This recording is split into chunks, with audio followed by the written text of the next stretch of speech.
Салам алейкум, хурметли милләттәшләр, Дуттар. Здравствуйте, уважаемые подписчики моего канала.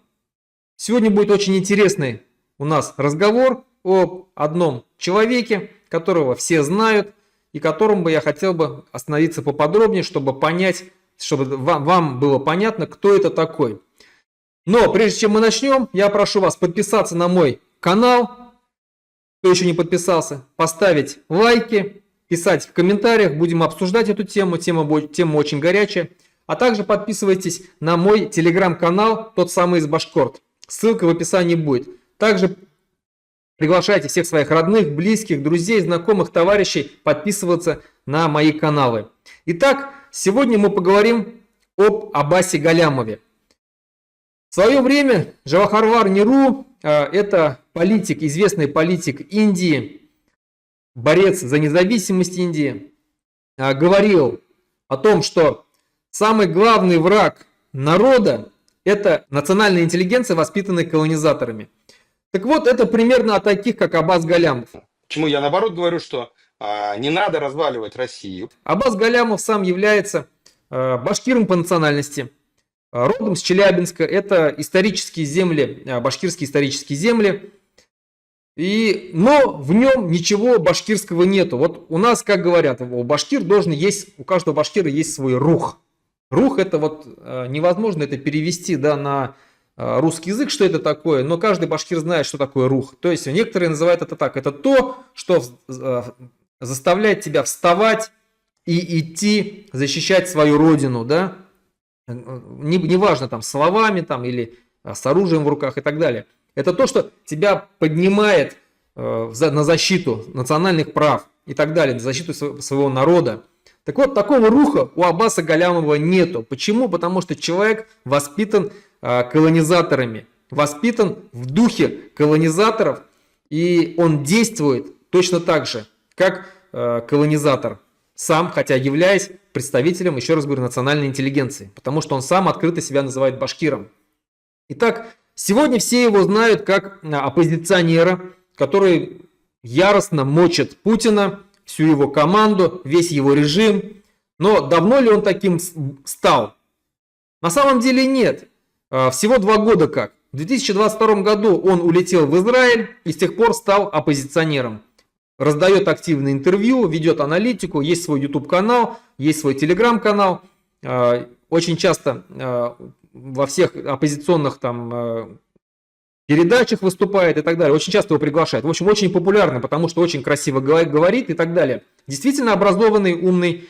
С 2008 по 2010 год он был спичрайтером у Владимира Путина. Тогда Владимир Путин был премьер-министром Российской Федерации. Мы помним, да, что один срок, 4 года, он был премьер-министром, а президентом тогда был Дмитрий Медведев. Так вот, у Путина 2 года спичрайтером был Аббас Галямов. Он писал ему тексты для выступлений. После этого в 2010 году он уехал в Республику Башкортостан, где у нас произошли большие сильные изменения в руководстве республики. Ушел всесильный, всемогучий, точнее его заставили уйти Муртаза Рахимов, Бабай, как мы его называли башкиры. Сейчас он уже умер. Вот, и на его место поставили как ставленник, да, Рустем Хамитов. Тогда он еще был президентом. У нас, кто не знает, что у нас была такая должность, президент Республики Башкортостан. Последним таким президентом был Рустем Хамитов, потом который отказался от должности в пользу главы республики. Республика Башкортостан предпоследняя, которая отказалась от должности президента. Последняя отказалась Республика Татарстан. Так вот, Аббас Галямов занимал должность заместителя главы администрации президента Республики Башкортостан и отвечал за внутреннюю политику. Чем он нам запомнился? Мы его очень хорошо знаем, жители Республики Башкортостан, потому что, те особенно, кто занимался общественно-политической деятельностью в Республике Башкортостан, мы все его знаем. Чем он нам запомнился? Запомнился он тем, что придя во власть Рустем Хамитов, во власть республики, он продвигал один такой масштабный проект, как строительство завода Кроношпан, австрийское производство, австрийский завод, который производил древесную плиту из опилок. Это достаточно очень вредное химическое производство. И общественность башкирская, когда узнала об этом, начались протесты в республике. Она говорила о том, что нельзя это строить, потому что под Уфой место, которое выбрали для строительства, там есть водозабор уфимский, откуда питаются все жители Уфы питьевой водой, и что там будут попадать в сточные воды вот эти химические всякие там элементы от производства кроношпана завода. Вот. В общем, были масштабные протесты, которые там по 5, по 7, по 10 тысяч набирали человек. Но и тогда вот как раз в это время внутренней политикой занимался Аббас Галямов. Именно он давил это, скажем так, этот протест и в итоге смог продавить. И этот завод сегодня построен в Уфе, работает и загрязняет окружающую среду. Это человек, который вот тогда боролся с общественной деятельностью, с обществом, с башкирским, с общественностью башкирской.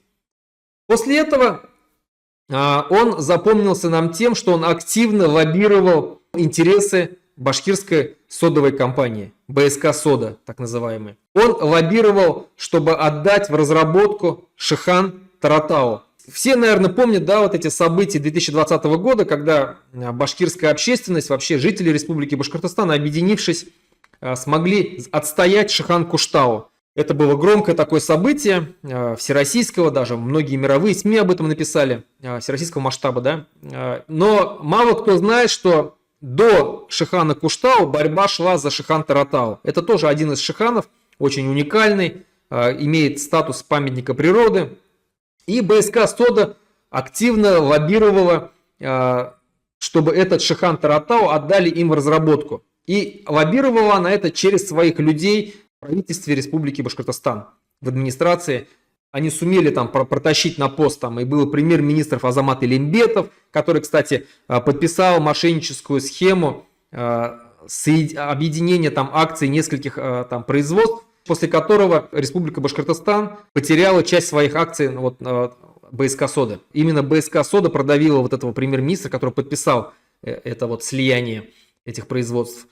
Потом там был начальником вот этого Аббаса Галямова был такой Владимир Балабанов. Тот проработал какое-то время и ушел со своей должности. И где он оказался? Оказался в совете директоров БСК Сода, где получал по миллиону в месяц.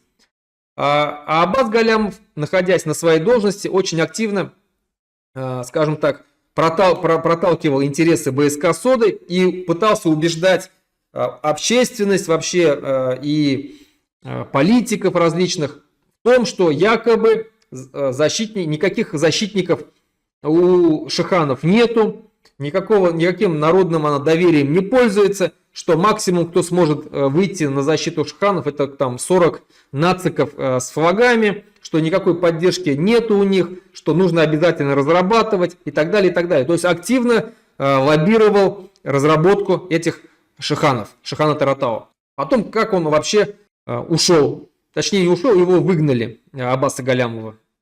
Он пытался подкупать оппозиционную партию. Был такой знаменитый скандал в Республике Башкортостан, назывался он получил даже свое название, башкирский Уолтергейт, когда заместитель администрации президента Республики Башкортостан Аббас Галямов и еще один такой же заместитель администрации президента Республики Башкортостан Марат Марданов, два заместителя, пытались подкупить одного из руководителей оппозиционной партии РПНУ, такая Российская партия народного управления. Эту Российскую партию народного управления создал в свое время известный башкирский бизнесмен, медиамагнат Альберт Мухамедьяров. Он был в оппозиции к Рустему Хамитову.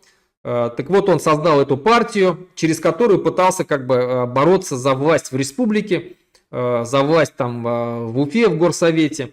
Пытался участвовать на выборах. И вот чтобы их не допустить к выборам, вот эту партию, Аббас Галямов и Марат Марданов, они пригласили к себе на переговоры одного из руководителей высшего совета вот этой партии РПНУ, Малокин такой был, его пригласили, и там пытались ему как бы договориться с ним, давай, мол, мы тебе там заплатим, денежки дадим, а вы как бы не будете участвовать, да, вот в выборах.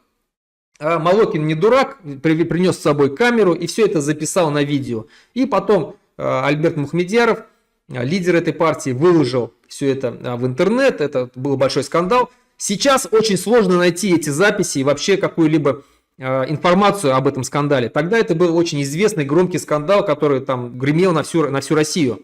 Сейчас это сложно найти. Почему? Потому что все подтерли. Все подтерли абсолютно, то есть сложно найти. Но я нашел и записи вот этот видео, где Аббас Галямов сидит, вот вы можете посмотреть. Российская партия народного управления отличается от других оппозиционных, прежде всего тем, что не имеет никакого отношения к Москве и к большой политике.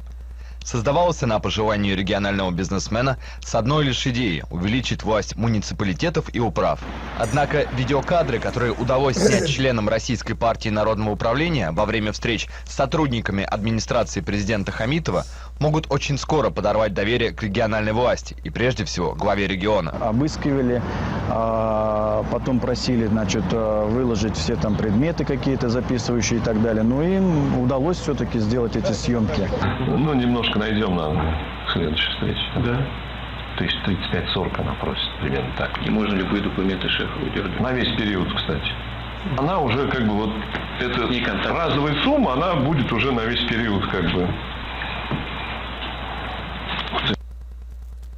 На видеокадрах, как заявляет Мухамедьяров и его сторонники, запечатлена беседа заместителей руководителя администрации главы Башкирии Аббаса Галямова и Марата Марданова с членами Федерального совета партии Владимиром Молокиным. Чиновники якобы говорят о снятии партии с выборов. Молокина позвали в Уфимский Белый дом и предложили ему заработать немного денег. С помощью подкупа в администрации хотели снять партию с выборов в местное заксобрание. Предлагали 50 тысяч рублей для того, чтобы получить список кандидатов, а потом прицельно работать с ними и уговаривать снять свои кандидатуры с выборов. Потом давали еще 100 тысяч рублей на срыв собрания партии, где должны были быть выдвинуты кандидаты. После того, как вот этот вот срыв собрания не получился, значит, они сказали, что или верните деньги, или, значит, давайте мы попробуем с участием ЦИКа, пригласим, значит, представителя ЦИКа в администрацию президента и испортим документы партии. Естественно, значит, документы партии будут неправильны, испорчены, и ЦИК республики партию потом не допустит к выборам. Но если записи подлинные, то башкирских чиновников ждут большие проблемы. Скандальные записи уже прокомментировал глава башкирского МВД Михаил Закамалдин. Ну тогда я бы на месте, значит, руководство республики, ну каждому на сумме, если не уволил бы у всех их и все просто-напросто. У всех троих, кто при этом разговоре участвовал, и закрыл этот вопрос. Вот, чтобы если какие-то вопросы обсуждали, не болтали под запись, его не подставляли.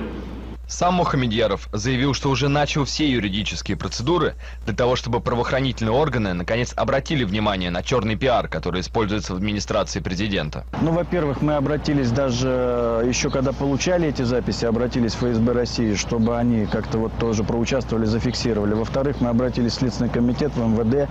Сейчас они уже начали этим заниматься. Мы просим привлечь их к уголовной ответственности. Есть специальная статья, норма в Уголовном кодексе 141, который как раз говорит о том, что нельзя воспрепятствовать воле, ну и желанию избирателя быть избранным. На Мухамедьярова уже оказывалось давление и как на бизнесмена, и как на политика. Ему и членам его партии уже делали многочисленные намеки, мол, не стоит лезть в политику. После того, как записи скрытых камер обнародовали, с разных сторон пошли однозначные сигналы. Агентом его назвать нельзя, он член Федерального совета, это главного руководящего органа партии. Второй человек – это председатель ревизионной комиссии. Вот они, два человека, работника, так скажем, и активиста партии участвовали вот в этом мероприятии. Пока еще давления никакого не было, хотя им уже намекали о том, что будьте осторожны, с вами что-нибудь произойдет. Интересно, что реакция тех, кто, по мнению оппозиционеров, был изображен на пленке, практически не последовала. Значит, один из главных участников Марданов просто отключил все телефоны и стал недоступным.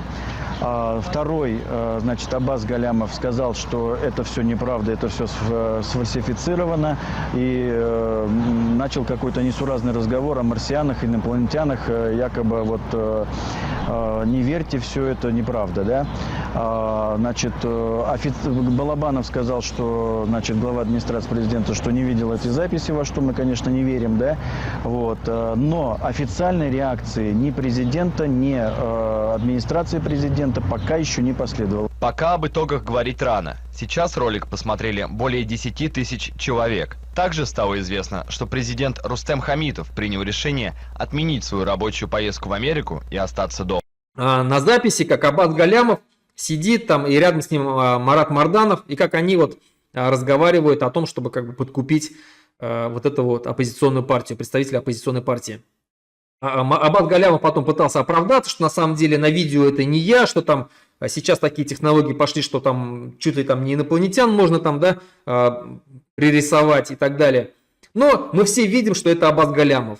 Так вот, после этого скандала он вынужден был уволиться. Точнее, ну, его попросили, он уволился. И он, и Марданов, они ушли с администрации. Так вот, я вообще к чему? Что вот эти люди сегодня занимаются оппозицией. Ну, вроде бы ладно там, да, может быть, человек там действительно осознал, что он что-то делал неправильно, что это там, что этот режим, он вредный, что этот режим преступный, что надо с ним бороться, надо его сносить. Но они же сами хотят прийти к власти, вот эти как Аббас Галямов.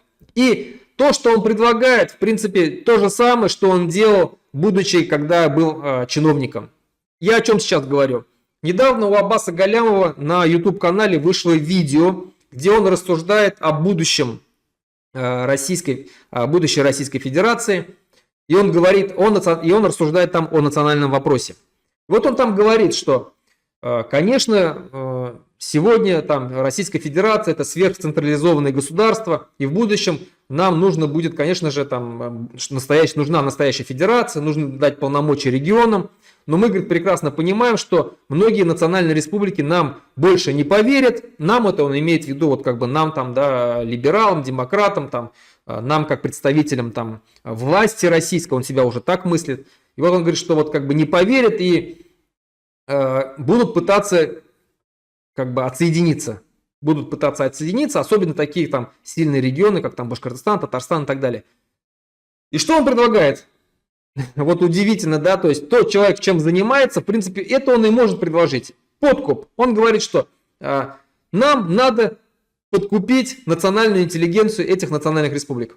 Вот если вывести за скобки силовой сценарий, то единственным способом убедить сторонников отделения отказаться от своих намерений, ну, остается подкуп, по сути.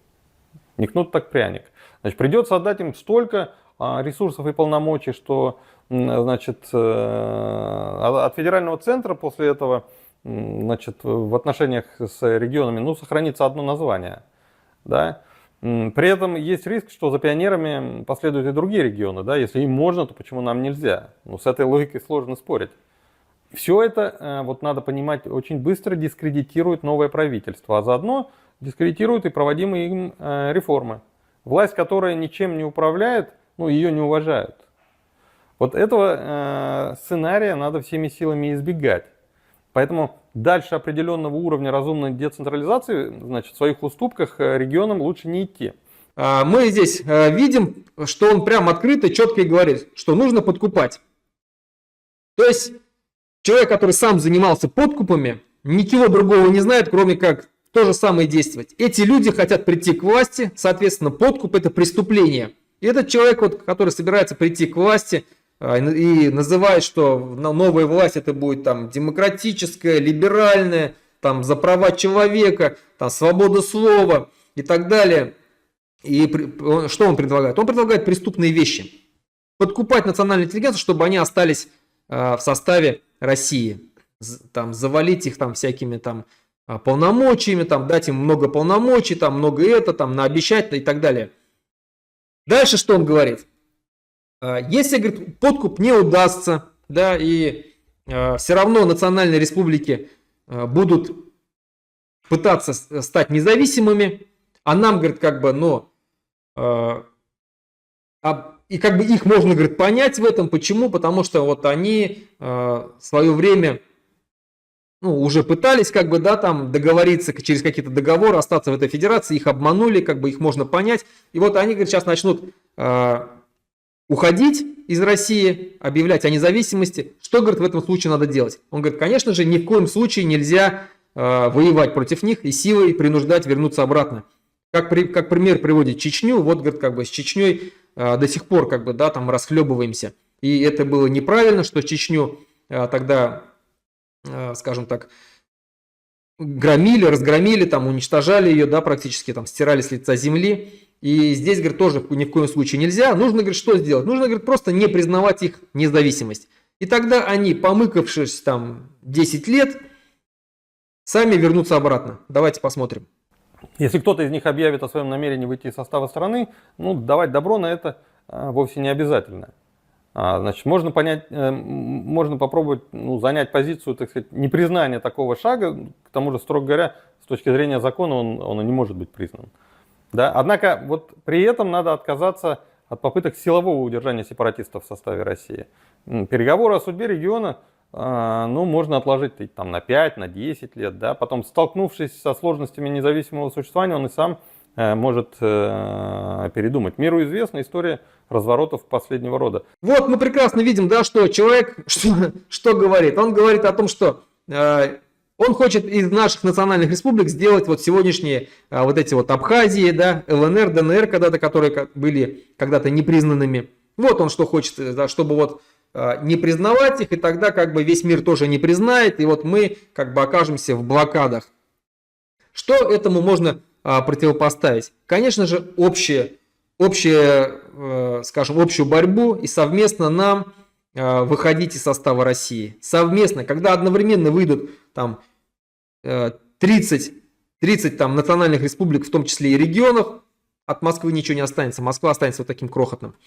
Также он говорит о том, что он тут же начинает пугать. Он говорит о том, что вот если вот эти национальные регионы, там, национальные республики или просто регионы захотят выйти, то тогда возобладает вновь реваншистские настроения. И вот эти имперцы, которые там поддерживали Путина, вот, они вновь придут к власти. Что народ захочет сильную руку очередного Путина-2. И вот тогда как бы придет вот этот Путин-2, и он всех, а потом обратно прижмет к ногтю, всех как бы задавит и установится вновь в России диктатура. Давайте послушаем. Решая проблему этносепаратизма, важно не впадать в пафос и эмоции. Нужно понимать, что национальные республики требуют отделения не со зла. У них, по сути, нет выбора. Логика тут примерно следующая. Мы бы могли остаться в составе Единой России, так сказать, на условиях реального федерализма, но ведь мы уже знаем, что Москва, значит, нам сегодня федерализм дает, а завтра отнимает. Значит, остаться с ней, это значит зависеть от ее настроения, а мы этого не хотим. Единственное, что в этой ситуации можно сделать, это попытаться объяснить представителям регионов, что сохранить разумную децентрализацию можно только, так сказать, вместе, общими усилиями. Формула простая. Вот если вы будете требовать слишком многого, то дождетесь, что нам на смену придет очередной Путин и прижмет вас к ногтю. То есть он захватит власть в центре, да, и потом, вам кранты. Мы видим, да, здесь, что он нас пугает в очередной раз. Но с чего он взял, Аббас Галямов, взял, что именно только после того, как национальные республики захотят отсоединиться, только тогда придет Путин-2. Почему он это взял? Почему Путин-2 не может прийти со стороны либералов? Так он же пришел уже после Ельцина. Пришел. Почему сейчас он не может? Вы же, либералы, сами привели Путина-2. Вы же сами предлагали голосовать за него. Мы помним Немцова, как он призывал голосовать за Путина. Мы помним, что в его команде был сегодняшний оппозиционер Милов. Мы помним, что его протаскивал олигарх Ходорковский, который сегодня в оппозиции. Все же вы за него топили, за этого Путина. Вы же его и привели к власти. Почему вы считаете, что вы не приведете очередного диктатора? Еще как приведете. Мало того, я уверен, что чекисты... То есть, почему сегодняшним чекистам мы так опасны? Это вот показатель... Это прекрасно показывает то, что вот буквально недавно был форум свободных народов России, организация была признана экстремистской и террористской, а также ее структурные подразделения какие-то, да, хотя вот И там список больше 100 организаций, там национальных, региональных и так далее. И там наш комитет Башкирского национального движения за рубежом и многие-многие другие, практически все, которые сегодня борются за независимость. И даже Лига свободных наций, хотя мы никогда не были структурными подразделениями этого форума. Форум — это просто площадка, где собирались, да, представители разных национальных движений и выступали там. Но нас записали туда как структурное подразделение. Ну ладно, это как бы не важно. Важно то, что всех нас боятся вот этот вот Путин и его команда. Они прекрасно понимают, что либералы им не враги. Что с либералами можно договориться в случае чего. И все сегодняшние чекисты, ну да, понятно, что высшее звено, там, если либералы придут к власти, там высшее звено чекистов попадет под люстрацию. Такие, ну вот, да, сегодняшние вот эти вот Патрушевы и так далее, там, Бортниковы, все вот эти высшее звено Верховного Совета, да, ихнего, они попадут под люстрацию, там, да, не то, что под люстрацию, а на скамью подсудимых. Как кто-то попадет под люстрацию, тоже из чекистов, из высшего звена. Но в любом случае среднее звено и низовое звено, а это десятки тысяч человек, они останутся. Почему? Потому что они нужны будут либералам. Потому что такая огромная территория, как Россия, ее нужно контролировать. Чтобы ее контролировать, а так как Россия это не просто какое-то монолитное государство, это федерация, которая собрана из разных национальных регионов, национальных республик, там, ну и вообще разных регионов, которых между собой ничего не связывает, кроме силового аппарата, кроме принуждения. Ну что может связать там, да, Чечню там, и Магадан, допустим, да, Кубань и Якутию? Ничего. Там, Ленинградскую область сегодняшняя, там, Ингерманландия будущее, там, и Башкортостан. Да ничего общего нету. Абсолютно разные все. Нас силой когда-то всех присоединили. Так вот, чтобы контролировать вот эту огромную территорию, нужен силовой аппарат, нужен надзорный аппарат. То есть те, которые будут следить, сажать в случае чего, там, не пущать, запрещать, разгонять и так далее.